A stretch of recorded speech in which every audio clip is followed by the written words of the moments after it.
আপনি কতদিন ধরে একটি দোয়া করছেন? 1 মাস, 1 বছর, নাকি বছরের পর বছর? কখনো কি এটি মনে হয়েছে আল্লাহ তাআলা কি আমার দোয়া শুনছেন?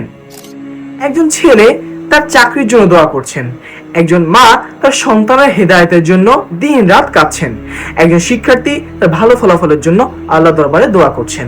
তবে কখনো কখনো মনে হয় সকল কিছুই থমকে গিয়েছে, কিছুই বুঝে আর পরিবর্তন হচ্ছে না। তবে না, আল্লাহ তাআলার দোয়ার সকল উত্তর কিন্তু একইভাবে আসে না। কখনো আল্লাহ রাব্বুল আলামিন সঙ্গে সঙ্গে দিয়ে দেন এবং কখনো একটু সময় নিয়ে দেন, এবং অনেক সময় এমন কিছু দেন যা আমাদের জন্য সবচেয়ে বেশি উত্তম। আল্লাহ রাব্বুল আলামিন আল কুরআনের সূরা গাফিরের 60 নম্বর আয়াতের মধ্যে বলেছেন, তোমরা আমাকে ডাকো, আমি তোমাদের ডাকে সাড়া দেব।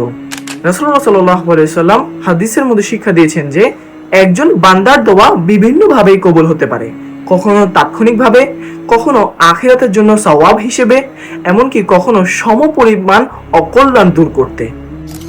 হয়তো আজকের দোয়াটি আগামীকাল কবুল হবে, হয়তোবা এই বছর না, কিন্তু আল্লাহ রাব্বুল আলামিন আপনার চোখের কান্না কখনোই ফেলে রাখবেন না।